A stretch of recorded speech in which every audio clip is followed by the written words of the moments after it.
So just welcome to the people who I am letting in at the moment to our Zoom room. There are more people coming through, so bear with us as we let people into the room. So for those of you who are here already, just remember that you will be on mute for the duration of this conversation. And at the end of the event, we will be taking questions, but I will be reading those out from the chat function. So I'll explain that in a minute when we get started. But I think I might just start with the introductions now, and then we will proceed from there. So welcome everybody to the Avid Reader Bookshop remotely via Zoom. We are very lucky here in Queensland to be at the end of our 2 weeks of mask wearing and being a bit more socially distanced. We've enjoyed a few weeks before that of being back in real life for some events at Avid Reader, and we will return to in real life very soon. It is always exciting to meet in the flesh, but it's also really great to know that we can reach out to people who may not be even in the same country as you to do events as we are tonight. So I'm going to let some more people through, and then I'm going to start with the introductions. So I'd like to start by acknowledging the traditional owners of the land that we're meeting on. In this area, it's the Yagra and the Turrbal people, and I'd like to pay my respects to their elders past, present and emerging, and any other elders who are here tonight. I'd also like to acknowledge that because we're on Zoom tonight, we are zooming out onto the lands of many different Aboriginal people around Australia, and acknowledge their elders, and to say that this always was and always will be Aboriginal land, and that sovereignty was never ceded. So on that note, I will let you all know that you'll be on mute for the duration tonight, but you can ask questions at any time during the event. If you have a question that's burning, make sure that you add it into the chat function. I will show you where that chat function is right now by putting the link to the book where you can purchase the book. So see what I did there? There is the link. And that's where you can ask your questions at any time tonight. So feel free to do that, and then I will read them out at the end of the event tonight. And also remember, if you have your phones handy, you can feel free to engage in social media. You can tweet towards us. We are at Avid Reader 4101, and I will be tweeting out from that Twitter account tonight. So it is my great pleasure, once we've let some more people in, to welcome our guests tonight. So we have Zoe Daniel, who is three-time foreign correspondent and was the ABC's bureau chief in Washington, DC from 2015 to 2019. Zoe was the ABC's Southeast Asia correspondent based in Bangkok before that, and the Africa correspondent from 2005 to 2007. She has covered politics, conflicts, natural disasters, and all manner of news around the world. Her previous books include Storyteller, a foreign correspondent's memoir like no other, and Angel, a fictional account of the 2013 Philippines typhoon Haiyan.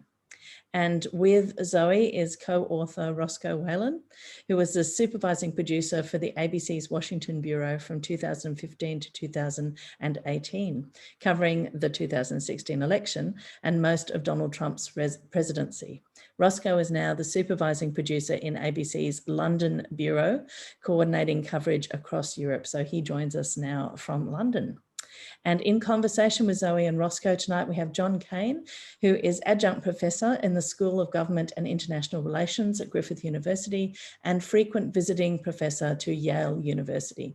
He researches in political theory, leadership and foreign policy, and his book publications include The Politics of Moral Capital, Between Virtue and Power, The Persistent Moral Dilemma of US Foreign Policy, and co-author of The Democratic Leader, How Democracy Defines, Empowers and Limits Its Leaders.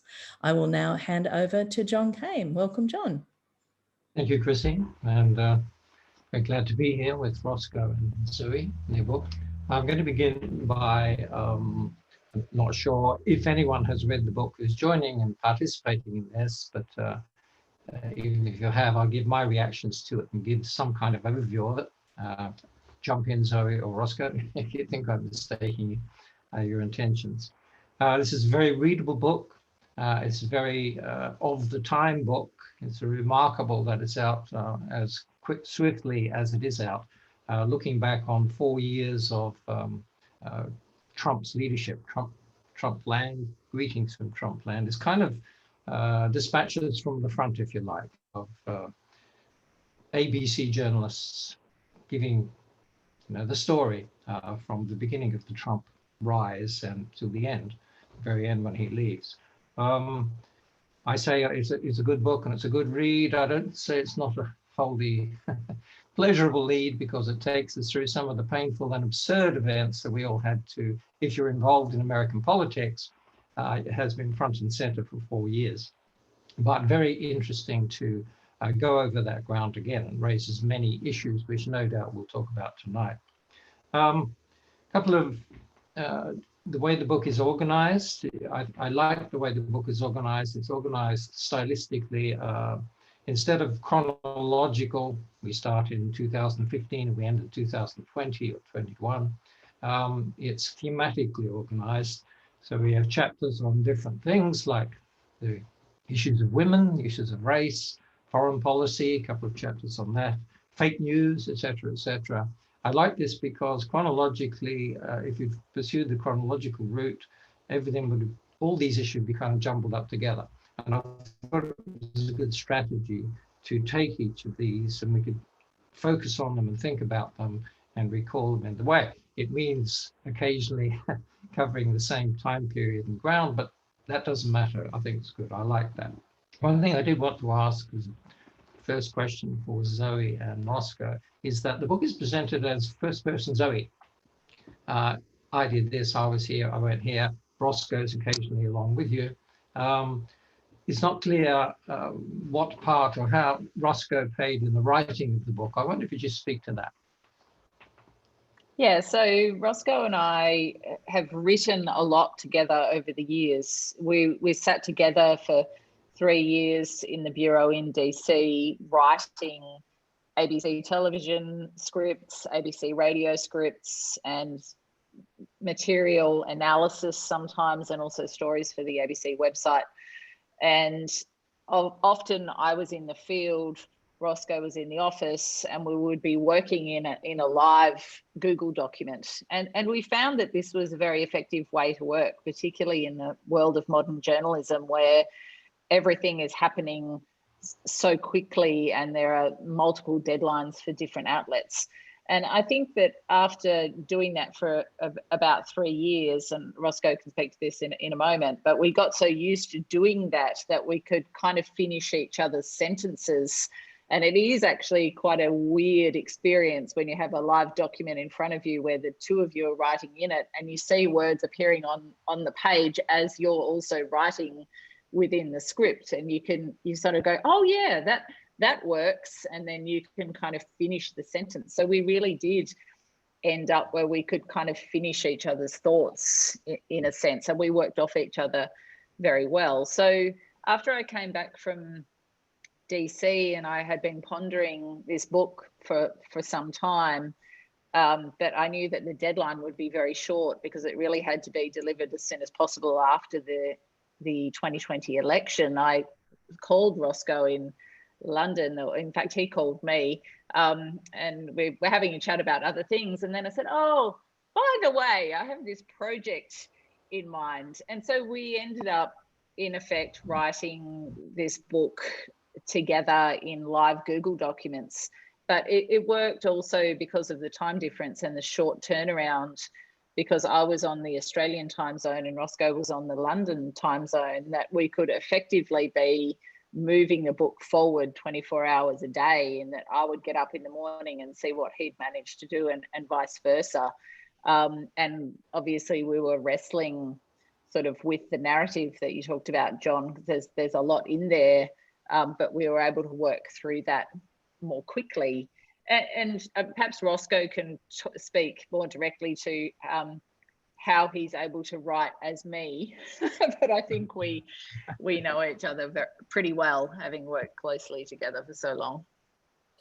Yeah, I think that's right, Zoe. I mean, it kind of is spooky almost, the way when you're writing and you can see someone kind of completing your thoughts. And often with the book writing process, as Zoe said, we were working 24 hours a day overnight, and I would be grappling with what I was trying to get across in a particular part of a chapter, and I would just leave a note and say, this, but better, question mark sort of thing, or I'm trying to say something here.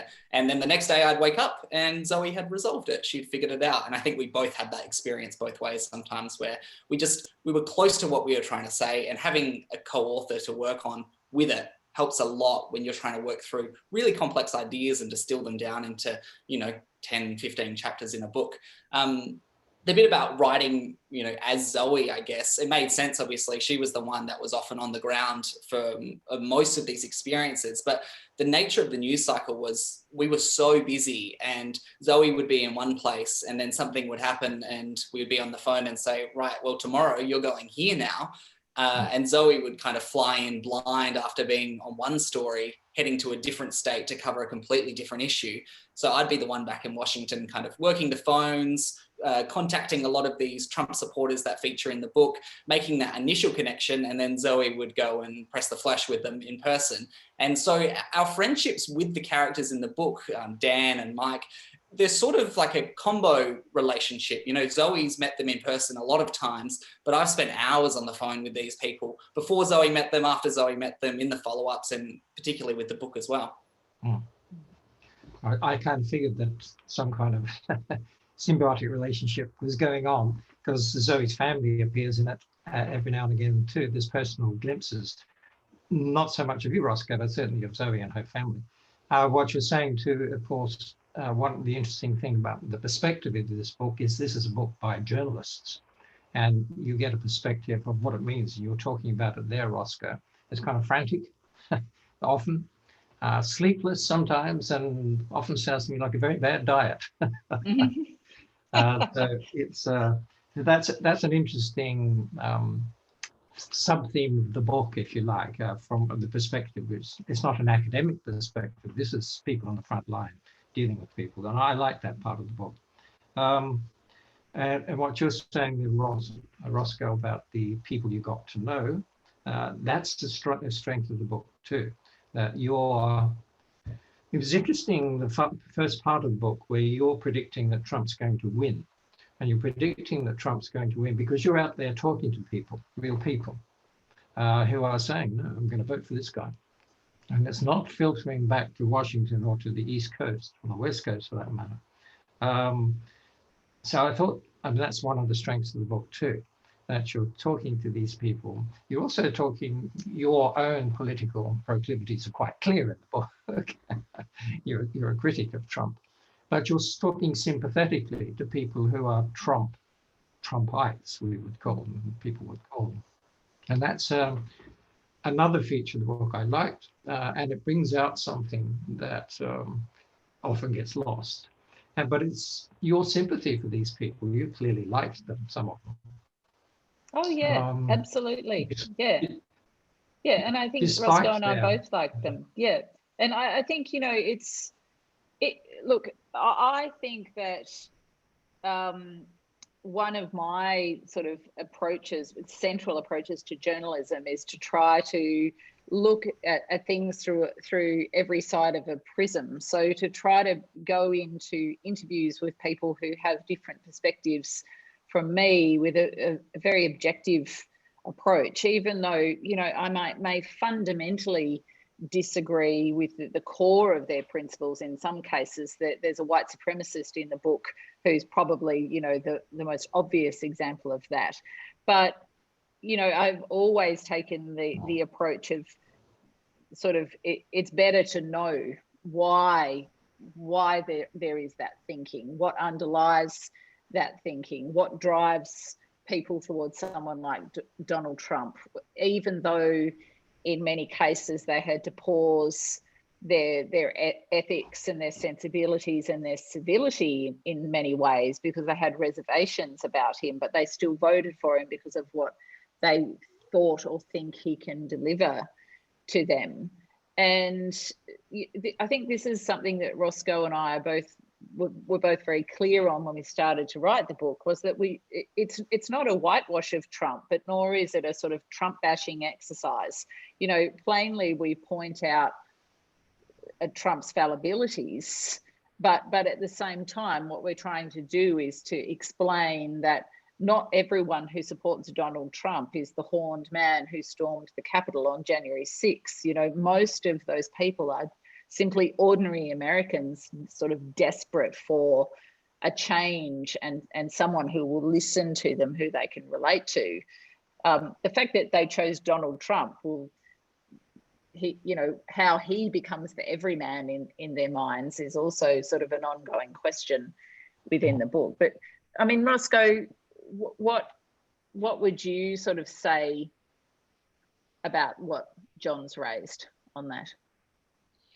Yeah, I just think it was a really important point for us, was to try to understand the people that were going to vote for him, because in the end, it's a democratic process. They're the ones that deliver him the White House. And I think there was a sense, particularly in 2016, for outsiders that weren't in America to see Trump as this laughable kind of character running for the presidency. He was a joke candidate. The Huffington Post put him in the entertainment section when he first started running for president. And what we were trying to get to was, well, hang on, there's a reason this guy is at the top of the polls. There's a reason that people are engaged by him. And the purpose of the book as well is, I mean, there's countless books about Donald Trump. There's books about the chaotic White House. There's, you know, Michael Wolff's Fire and Fury was the probably first one that came out that really illustrated that. And his relationships with Congress, his relationships with the Republican Party. And this book touches on those things, but this is more about Donald Trump's relationship with his supporters, how he got them to support him, what they saw in him that made them want him to be president, not only in 2016, but in 2020 again. And it's the strength of those relationships that we had to be able to reflect on those same people when we were writing this book in light of the 2020 election, where we could say, hang on, have your thoughts changed on him? No, they're actually more entrenched, and trying to understand how that happens. And one of the things as well is, because Donald Trump supporters were put in the basket with him, as Hillary Clinton said, a basket of deplorables, it led them to dig in even more in their support for Donald Trump. And there was a sense that the media were kind of casting him as an outsider, which he was, but then therefore all his supporters took all his terrible traits with him. And that really hurt a lot of his supporters who, as Zoe said, are regular Americans. They live in, you know, regular places in America, a lot of those flyover states that are often forgotten, less populated areas. They're farmers, they're factory workers, you know, they're blue collar workers that support Donald Trump. And I think that's the key thing that we were trying to get through here, was that, you know, these people voted for Donald Trump. Why? And if we ignore them now, then that's a huge mistake moving forward, because there's obviously something that he inspired within them. Yes, it comes, you use the phrase forgotten people, or they use about themselves a few times in the book. And this comes up again and again in other things. And they regard themselves as forgotten, not just by the elite coastal peoples, but even by the Republican Party. And when Donald Trump has a hostile takeover of the Republican Party, they're his. They're not the party's, they're his. I came across a Stephen King. He did an article in the New York Times some time ago. And I thought he described the Trump supporters kind of well. He said they're an apolitical rock wrapped in Republican snowball and hurled at the establishment. I thought that was a brilliant description of it. And you're kind of capturing a lot of that too. You know, there's 74 million people voted for him. This was a huge surprise, really, as you mentioned several times in your book, that for all his absurdities, et cetera, he had more votes in 2020 than he got in 2016. How did this happen? Are they all Trumpites? Are they all Trump supporters? You kind of suggest that possibly they are. He's increased his base. I wonder if that's a question that we're going to be confronting as we look at the future of the Republican Party now. Well, I think there's a huge schism in the Republican Party, and they have a real problem. I mean, you know, they kind of wanted to renounce Donald Trump after the 2020 election, and obviously what happened in January, but they just kept enough of a crack in the door there to not do that, because they know that they need him. It's pretty simple.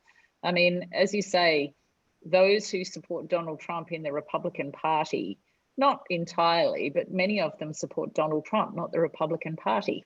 So if he goes, they go. And then the party has a problem, because who are they trying to be? Are they trying to keep their Trumpites, as you describe them, or are they trying to keep their moderates? And how can they keep both of those? And, you know, I think there've been some interesting examples in the last few months. The CPAC conference, for example, a big conservative gathering that happens each year. You know, you saw the Republicans swinging back in behind Trump in spite of what had happened in January. I saw Nikki Haley asked today, she was the former UN ambassador for the US, who is seen as a potential presidential candidate in 2024, say, if Trump runs, I will not run. So therefore, she's putting her support behind him. Nikki Haley's not a stupid person. You know, she knows where the bread is buttered there. And if she does want to run, if he doesn't run, she needs those people. So she's just keeping them. And, you know, I think I've been sort of pondering this split and partisan splits and sort of fragmentation of politics in the US, but also the world over quite a bit. You know, the Democrats have their own schism where they're also losing those working classes to the Republicans and to Trumpism. Union workers who would have previously been Democrats. And so who do they choose? The inner city urban dwellers, the hipsters, the professional set, or the blue collar workers? So they're also grappling with some of their own issues there. I'll jump in there as well, because I think the problem that America faces in those two parties in particular are they're big tent parties. They encompass a lot of people, the entire right wing and the entire left wing. We've seen the same thing play out across the world, Australia included. People are moving to the margins with their support. So, for example, in Germany, you hear a lot about Alternative for Deutschland being this kind of upstart, far right party that's polling quite well ahead of elections there. But at the same time, the Greens party is one of the highest polling parties in Germany as well. The problem in America is it's such an entrenched two-party system that there isn't space for a third party to spin out. We've seen it attempted before, Ross Perot, for example. Donald Trump kind of flirted with this idea after he left office to start his own party, but it would never fly. There's not enough support infrastructure in place. It's too entrenched in America to have a successful third party. So instead, what you have is essentially civil war within your parties. And we saw that play out over the past 5 years in both parties. Donald Trump obviously was able to co-opt the Republican Party. The Democrats were able to quell the uprising of Bernie Sanders for a time, but it didn't turn out well for them with Hillary Clinton. And now Joe Biden faces the same thing. He puts himself as a moderate centrist, but in fact, there's huge push within the party to pursue a far more progressive agenda than perhaps he's comfortable with, and certainly that America's comfortable with. Yes, I think Joe Biden's got less of a problem than the Republican Party. At least he's got policies, which Republican Party under Trump doesn't. It's become the party of Trump. What does Trump want? Who knows? Apart from to be Donald Trump and head of the party. And what you're saying about Nikki Haley, she kind of represent the whole dilemma of what we might call moderate Republicans, if there are any left. They've got one foot on one side of the chasm, one foot on the other. There's no comfortable way to hold that position. She's trying to distance herself, like Mitch McConnell, distance herself from Trump at the same time as holding on to Trump supporters. This looks like an impossible task. And Trump goes to the CPAC and he's invited there, for heaven's sake, and he consolidates his hold on the party. And if he promises to run in 2024, by the way, which I don't believe is ever going to happen, but like Nikki Haley, it pushes them off, it maintains his position. Normally when a president, you're leader of the party as long as you're president, and then you're not. It's not like our system now, where you're leader of the party whether you're in power or not. That's just not the way it works. This is the first time I can ever recall that a leader of the party is defeated and still leads the party. Therefore, it's not the same party anymore. And I wonder, you say, you're right, third parties don't survive in American politics, but parties do disappear. You know, the Republican Party itself is born with the disappearance of the Whig Party over the slavery issue. And all of a sudden, is it possible? And people are talking about this. Even Biden says, who will you be running against in 2024? Well, I don't know. Will the Republicans still be there? And I think it's a genuine question. I don't know what you think about this. Well, I think it's interesting because Donald Trump, he sort of cut the head off a lot of snakes in a way. You know, there were people around who were very much leadership material. Paul Ryan is one who comes to mind, and you know, several others who just went by the wayside. They either couldn't tolerate Trump or they were pushed out by Trump. And then, of course, as you say quite rightly, became the party of Trump. And so now you have those people who are sort of trying to keep a foot in each camp in the Republican Party. And I think it's an incredibly difficult balance. I don't know how they do that. And I think particularly in the context that you've seen Biden come in and do, well, in my mind, smart things when it comes to policy, but also kind of obvious things that in the context of where we are right now with COVID, are seen as quite bipartisan and for the people, and therefore people in the US are suddenly seeing, oh, this is what happens when the federal government actually sort of actions things just for the common good rather than for the sake of getting re-elected. And, you know, he had to do that because of the disastrous situation with the pandemic, but he's now moving on to infrastructure, potentially healthcare. You know, there's a huge opportunity, and climate is the other one.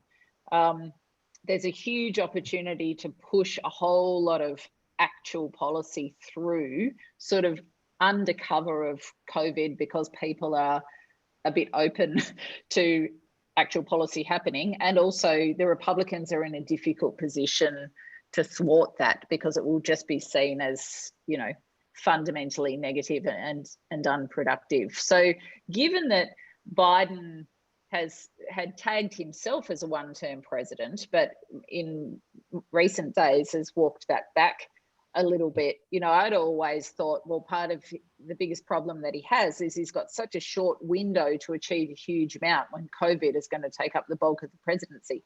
But if it's 2 terms, then, you know, there's a much bigger opportunity to achieve an actual shift in many of those areas. I'm glad you mentioned Infrastructure Week, Zoe, because it was a bit of a gag in Washington because Donald Trump each week wanted Infrastructure Week, and it was briefed to the press, this week is Infrastructure Week. And then, you know, within the space of an hour, some scandal would erupt and we would, you know, get to Friday and say, hang on, wasn't it Infrastructure Week? And it would never get there. And that was the problem with Donald Trump. He was his own worst enemy. He was picking fights when he should have been picking fights, and he had the ability to pass a lot of things, but he got caught up in the, you know, the culture wars and, you know, creating fighting between the left and right and being on TV and that sort of entertainment style of thing. I think what we've seen with Joe Biden is obviously a quite a head down approach to governing, which has also seen, you know, John Cornyn, I think it was a Republican senator, said the other day, we don't see him tweeting much. We don't see him doing interviews on TV. We don't see much of him at all. Like it was a negative thing because you're not seeing the president in the same way as we got used to in the past 4 years.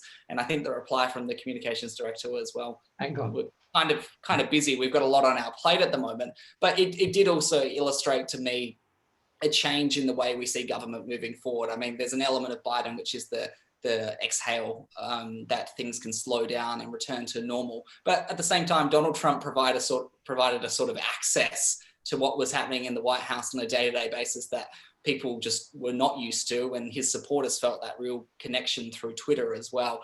So yeah, I mean, the point was legislative, but yeah, Donald Trump obviously got himself caught up in the culture wars and the incendiary tweets each day more than it was the agenda of governing.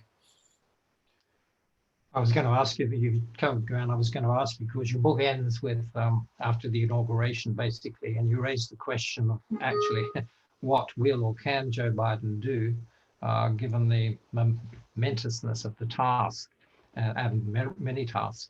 But you've kind of answered it, both of you, in he's doing really But what I think has to be. there's one thing though, John, in that sort of final element of the book, and like he's doing things which, you know, obviously that's key, but he has to reconnect people. And, you know, I think that's a really central theme of the book, just how much disconnection there is, that the partisanship in the press, the partisanship in politics, and just therefore the division between humans. People who have opposite points of view, and this is a huge problem in Australia as well, don't actually have conversations about that and agree to disagree, or just sort of have a civil debate about why they have a different perspective, or perhaps you know, absorb some of someone else's position. And this is particularly the case in the US, where you basically listen to, watch and read what you already agree with, so you don't get any sort of broader spectrum of view, even to the extent that you do in Australia. And I think, you know, that's a really difficult, not only political question, but just social question to grapple with. How do you connect people who just would spit at each other and who just argue with each other on social media and can't see any shades of grey in their perspective? And therefore, how do you kind of move forward productively if you can't have those conversations? And Roscoe, I mean, that might be one good example of that, is that people going even further to the fringes in terms of what they're watching and or consuming in the media. I mean, I think that's a really basic example of that. Yeah, it was funny when the election was playing out. Zoe and I obviously texting about it and watching the coverage on TV, and then I kind of opened up my laptop and thought, I should watch Newsmax for a while and just see how this is being portrayed here. And between that and a news feed where I've got a lot of Trump supporting individuals on my friends list as a result of working in the US, it was like it was an alternate reality. It was a week and a half after the election and Newsmax still hadn't called the election.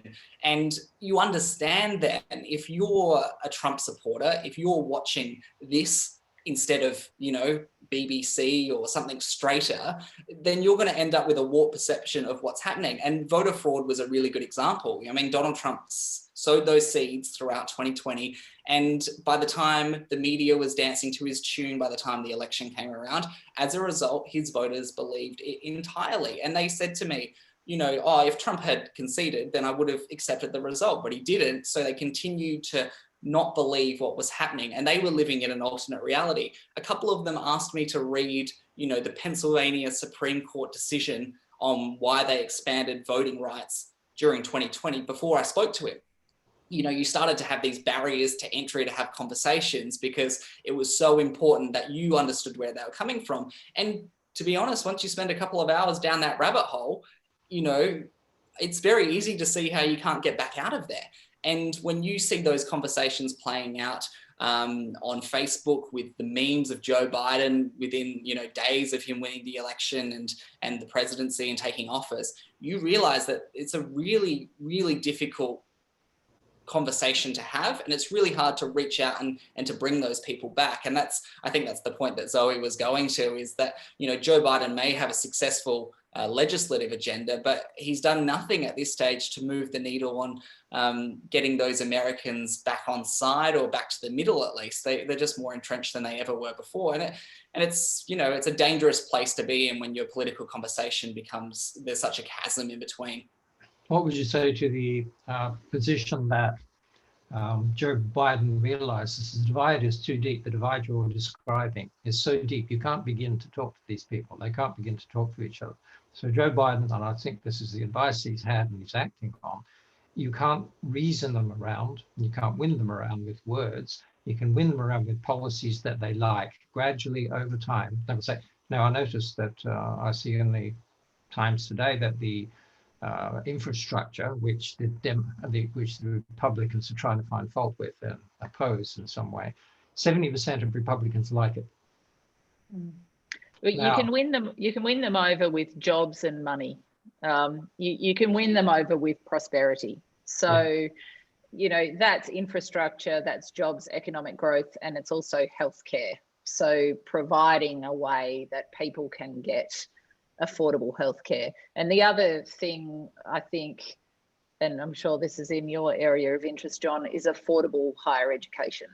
If you look at it through the sort of prism of people thinking their children will be worse off than they are going to be, if you can deliver them a sense that that's reversing, that they might actually be able to see some hope for their children, then you have an avenue for a conversation.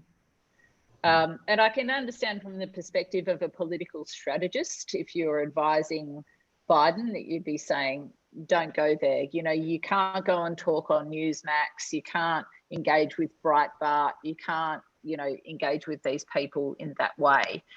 But that said, just from the very small sort of anthropological experiments that Roscoe and I did with some of our stories, you can engage with those people. Whether you win them over is a different question, but you can have a productive conversation. You can promote understanding and gain understanding from having those conversations. And in fact, we in a few of our projects brought together people with totally opposing political views deliberately and put them in a room and just filmed them having conversations. And in each example, it was incredibly positive, I think, for everyone involved.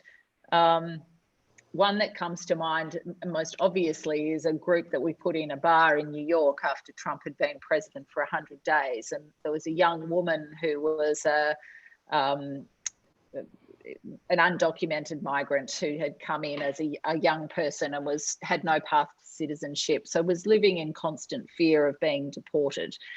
And the bar owner was a 9/11 firefighter who was an absolute Trump supporter through and through. Once she had explained her situation to him, I think his whole view about immigration shifted just in the couple of hours that we spent with them, because he'd never actually had a conversation with a person about that. And so you can promote understanding, I think. There are ways.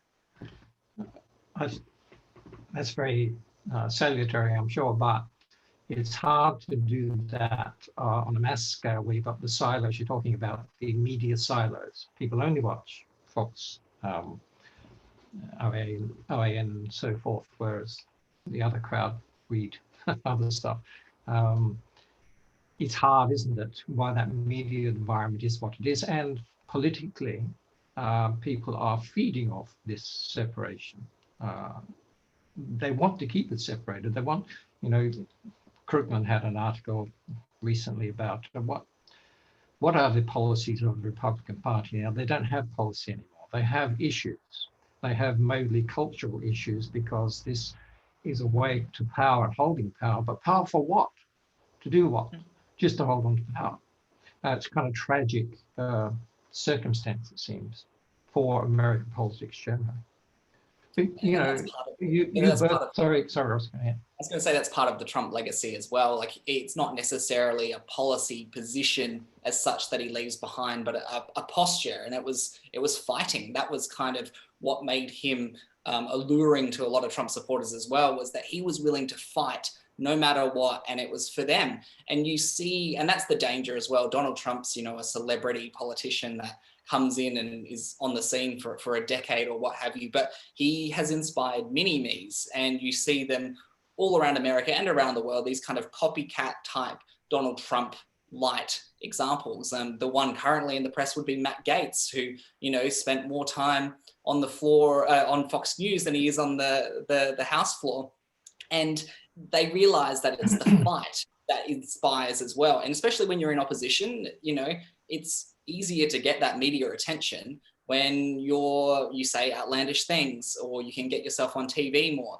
And, you know, a few Republicans have revealed in recent times that they're hiring more comms directors than they are legislative directors, because they realize that is the path. And Donald Trump's showed now that there's a path to the White House without going to, you know, bars in Iowa and shaking hands because he's a germaphobe, but just through tweeting, fighting, saying crazy things that at least people that, you know, believe in them see them as him fighting for them. And I think that that is the dilemma is, you know, if you have too many of those, then you're not going to be able to come back at all from that. And Joe Biden's obviously doing the exact opposite. As you say, he's trying to take a more methodical approach to things, and he's trying not to be baited.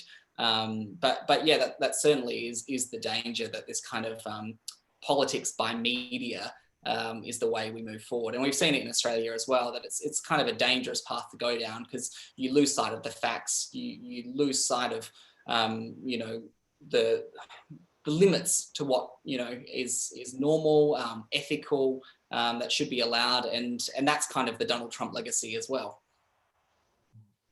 You have a phrase jumped out at me in your book where you describe Trump reacting to something, as he always reacting to something, as instinctively negative, which is true, of course. But it's the kind of, as you point out, Trump is his own phenomenon with his own legacy. But I remember an interview with Obama at the end of his tenure on TV, and he said the American system is broken. The American political system is broken. This is before Trump was on the rise. And I wonder how far you think this is true, that the American political system, you know, it's a congressional system. It only works if you reach across the aisle and do some policy. You can't run it like an opposition party in a Westminster system yet. And this, of course, is Mitch McConnell. You know, anything Obama says, we say no to. So that negativity, it was there already. Trump fed into it and kind of expanded it. But yeah, I mean, wonder what you think about that. There's a lot in that. You know, there's a lot in it being, you know, a top-heavy presidential system, first past the post-election process, the electoral college, you know, the fallibilities in having people in Congress who stay there for decades, and that entrenched elitism that flows in, the sort of the politics of stopping progress rather than creating progress, which is, as you say, you know, the era of so-called hope under Obama, which ended up as just the era of obstruction by the Republicans. And obviously Obama was incredibly inexperienced and had many faults as well. But that then flowed into the era of Trump, which was just the era of inflammatory negative rhetoric rather than, again, actually progressing much. Although, you know, his advocates would say that he did tick a lot of the boxes that he set out to achieve. And we talk a lot about his penchant for box ticking in the book, because he very much likes to be seen to have ruled lines through the things that he said that he would do. But, you know, getting back to Biden, I also wonder, I mean, he's a very experienced politician, but whether he's a bit he's learnt something from what's happened over the last 12 years, and particularly the first term of Obama, where in my mind, Obama could have done a lot and didn't do enough because he was too busy figuring out how to be president. And then by the time he got to the point where he could do it, then he didn't have the power in Congress. Gun reform is the one that comes to mind. You know, if we're talking about how do you shift the view of an entire population on something, well, that's possibly the most intractable issue. Obama, if he'd wanted to risk not being re-elected for a second term, in his first term, could have just pushed that gun reform through, push it through hard, make it happen while you've got the opportunity. And in a way, I see that's what Biden is trying to do by just implementing actual policy.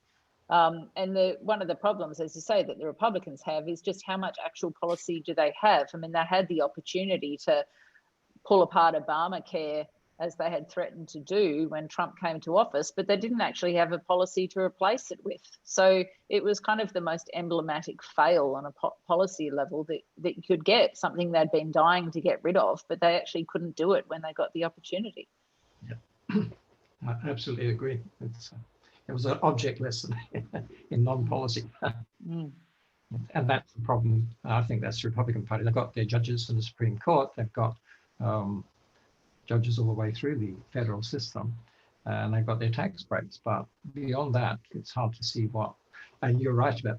And you do the ticking the box routine. That's good in the book, that you say, look, he's not really interested in achievement. He's just saying, I've done it, you see, and convinces people to come on your side, as Roscoe says, and I've done it. And that's his modus vivendi. It's fascinating how it worked and how far it worked, actually. Yeah. You know, he's going to, yours book's early out, but there's going to be lots and lots of books, as you obviously know. What the hell happened? And where are we? How did we get here? And what did this phenomenon, Trumpism, really mean in American politics? But as Roscoe points out too, this isn't just American politics. Trump's a particular phenomenon and a very influential one because he's the American president. And he's the virus, the spreader, the rapid spreader of the virus. But it's everywhere, isn't it? Disillusionment with democratic politics is, as Roscoe points out, is everywhere. And we talked about this a little bit before. And there are going to be people who will. Before we came online, John, you know, we've got big elections coming up in both Germany in September, and that will be the end of Angela Merkel. And we've also got election in France next year, and Marine Le Pen of the National Front rally is still kind of the de facto opposition leader there. And they're drawing on the same sort of people, those disillusioned middle class, the pro-sovereignty, anti-immigration, anti-elitism, that inspires the base for those supporters. And then on top of that, we were talking about as well the way they've mobilized COVID and lockdown and vaccination programs and vaccination passports as the new thing to inspire their base to come out and vote. And, you know, it's we were saying in 2015 it was immigration, 2016 immigration that kind of inspired a lot of these people to vote, the Brexit vote as well. And this time around, it's the fallout of COVID, it's lockdowns, it's your freedom, your rights, that people are going to go to the ballot box for, because, you know, they're either fed up of being stuck in their houses, like a lot of us are in Europe, but it's trying to find that wedge to push populism forward, because you have to refresh the brand, but at the same time, it's still the same playbook. It's still outrage driven. It's still trying to undermine institutions and elements of society that we've established for a long time, and it's using that to kind of seek political power. So just how successful it will be moving forward will be interesting. You know, Donald Trump was, and we talk about this in the book, he was a cover for a lot of these populists the world over, because as long as America, the leaders of the free world, were sort of going in this direction, then a lot of these other nations could. But at the same time, so much time was spent worrying about what Donald Trump was up to, how he was destabilizing the post-war order, that you've seen, you know, countries like Brazil with Bolsonaro, for example. You've seen countries like Hungary and Viktor Orban. They've gone in the other direction. They've dismantled free media. You know, the oppression of their people is significant. But because we've spent 5 years worrying about what America's up to, they've been able to do it under the cover of darkness. So to see how they move forward without the support and backing of a huge figure like Donald Trump will be particularly interesting. And that's happening around Southeast Asia too. I mean, I think Australians need to be aware that this is not just happening in Brazil and parts of Europe that are very distant from us. I mean, we're seeing free media dismantled in Cambodia, in the Philippines. It doesn't really exist in Vietnam already. Thailand is in effect still a military state. I mean, in the time, and obviously what's happening in Myanmar currently is just horrifying. You know, in the time since I was working in that region, it's fallen apart democratically. I mean, what was in effect sham democracies, but at least making an effort to be sham democracies, are now openly undemocratic. And in my mind, it's because that's been enabled not only by Trump, but by this sort of wave that is sweeping across the world. And we need to keep our radar up on that in Australia too, particularly in relation to information manipulation, fake news, and it's become a bit more subtle than just direct fake news now, because I think people have become a bit wiser to that. But just the kind of language that our leaders use, and I'm not talking about one political side or the other, but choice of words is very important. One that came to mind the other day was that Australia has acquired another 20 million Pfizer vaccines. Well, in my mind, we haven't acquired them until they've arrived here. We've only ordered them. And that's a very significant difference. But the way that that's consumed by a public that is not analysing every word that is coming out of the mouths of their leaders skews the message. I'm going to pop in here because we have quite a few questions to go. This has been really fascinating conversation. Thanks, John, for prompting such great discussion. I'll ask a few of these questions that have come through. So someone called iPad, I think, has asked, does it feel to you like a miscarriage of justice that the second impeachment of Trump wasn't successful? Well, I don't know, just never thought it was going to happen in 1,000 years. So I don't know what you thought, Roscoe, but I felt, because we actually finished the book before that impeachment process was over, in part because we just thought it was going nowhere. So it wasn't really that important in terms of the narrative. What would you say about that, Roscoe? Yeah, I think that's right. I mean, if you hate Donald Trump, then I'm sure you'd want him to have been impeached. I think the prosecutors in that case said they successfully demonstrated his behaviour and his role in the insurrection at the Capitol, and they was somewhat happy with that. At least in the annals of history, it will go down the way he handled himself, whether or not he was impeached, whether or not he was convicted or not. In some respects, I wonder if it was actually a fortunate thing, because of course part of conviction for impeachment was Trump's ability to run in 2024. And I just wonder if that had happened, whether it would have just been another vehicle for Trump supporters to show the way in which Donald Trump was cancelled. It's using that as a way to stop him moving forward, instead of saying, okay, you want to run again in 2024, we'll beat you on your merits. So I wonder if it's a dodge bullet in that sense for the Trump legacy moving forward. Yeah, it's a good point. I mean, I think, John, you'll notice in the book, but one of the things that we kind of speak to is that you've got angry people on both sides. You've got angry Democrats who feel that Donald Trump, frayed democracy, that he eroded civility and truth and trust and all those sorts of things. And they're really angry with Trump supporters who voted him in and made him the president. And those Democrats don't necessarily want to interact with Donald Trump supporters. They have a perspective of, we're just not going to deal with you. You're not worth dealing with. Whereas Donald Trump supporters have the perspective that they voted him in a democratic process in 2016, and therefore that should be validated in a democratic context. Why were their votes of less value than their Democratic opponents? And then they feel that throughout Donald Trump's presidency, all the Democrats tried to do was to get him out, or as Roscoe describes it, cancel him in various ways, through the Russia probe, through the first and second impeachment process, etc. And, not denying Donald Trump brought a lot of things on himself, but if you're to consider the sort of polarized attitudes, they're the sorts of views that are swimming around. There's a question here. So what influence, if any, has Melania had on the reign of Trump or Trumpland? I have no idea. I don't know. It's a left field question, but it's an interesting one.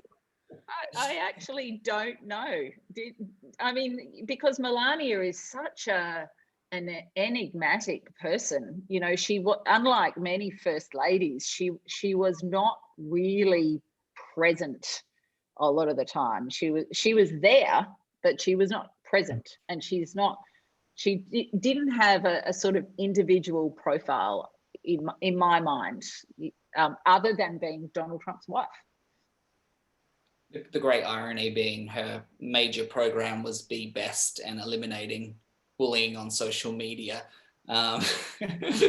Maybe she was successful once her husband was banned from Twitter, perhaps. But, you know, it was that kind of irony that came along with Melania Trump being the first lady in the White House as well, that, you know, the one program that she fought for was something that everyone said, well, take a look at your husband and the way he conducts himself on social media. Whereas, I mean, on their website, apparently she's continuing that moving forward post-presidency. That's apparently something she's going to continue. But as Zoe said, it wasn't as robust as we've seen from first ladies in the past. And she really, you know, like many in Trump's orbit, didn't really expect him to win in 2016. And I don't think that being the first lady of the United States was part of the deal she signed up to when she married Donald Trump. There's a question here about the deficit.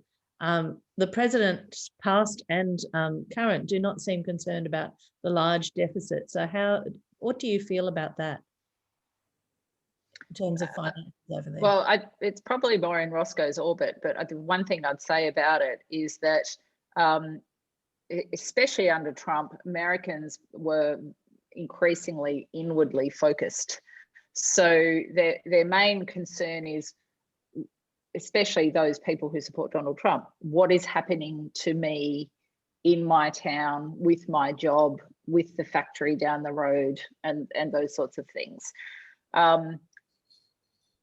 So I feel like it's the kind of thing that gets a lot of discussion on the pages of the New York Times and the Washington Post, but average people don't really drill down into that.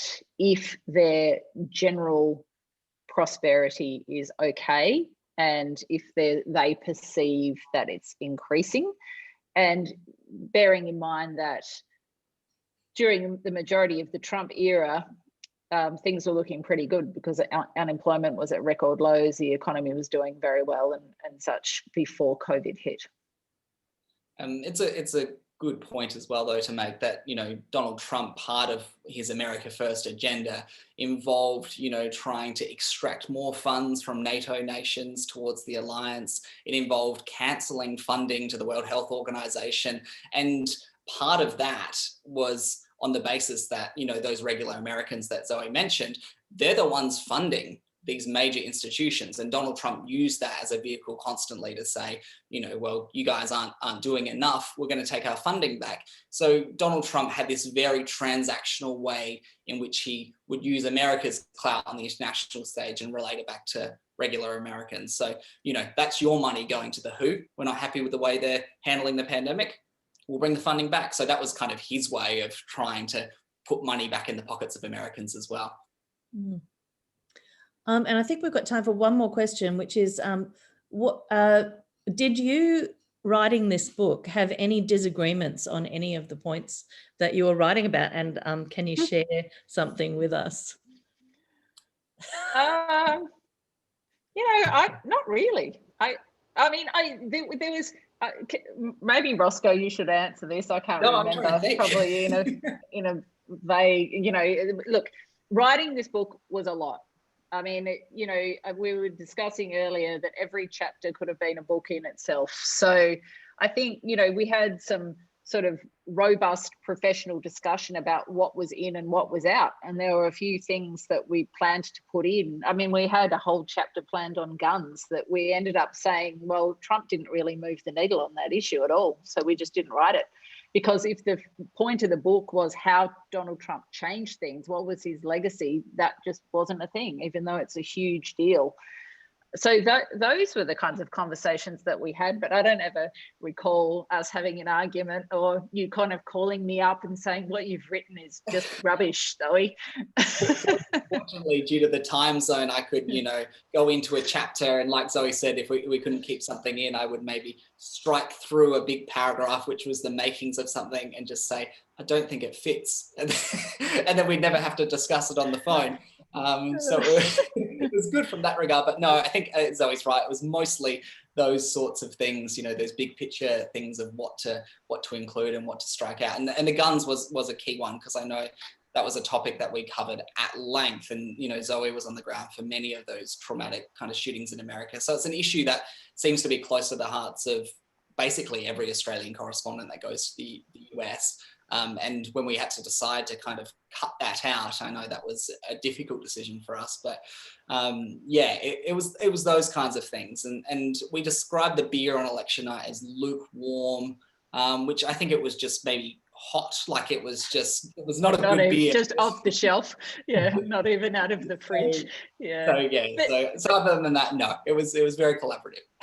I mean, I think just to close, Chrissy, Roscoe and I, our main discussions when we were writing the book was, how do we tell people something different that they don't already know? And how do we draw all these threads together of all these things that happened during the administration, so people kind of understand the context and who was actually underlying that? Who are these people who supported Donald Trump? And the point of the book is that for people who read it, so they have an understanding, not necessarily of what happened in the past, or that's part of it, but where we're going, to try to understand each other a bit better, to give each other a bit of space. And as John said, it's not a comfortable read. It's not a comfortable read for Trump supporters. It's not a comfortable read for non-Trump supporters. A lot happened during that time that was challenging. But it's a way of kind of getting a bit more understanding and context in an immersive way through that journey around America that I took a lot of that with Roscoe's support. Well, maybe there's another book in the gun issue, and your notes that you've made, maybe you guys can collaborate one more time on something in the future. It's been absolutely fantastic to listen to you guys chat tonight. So thank you very much, Roscoe, Zoe and John. It's been a great conversation. We have recorded this for YouTube, so people can go back and pick the eyes out of that. But also that link that I have shared through the chat is where you can purchase your copy of the book. I do encourage people to jump on and do that. It's been fantastic listening to you. So thank you all very much. Thank you so much. And thanks so much, John, particularly. Thank you. You're welcome. It's a pleasure to read a book you appreciate and then meet the authors. Thank you so much, everyone. Bye-bye. Bye. See you later. Bye.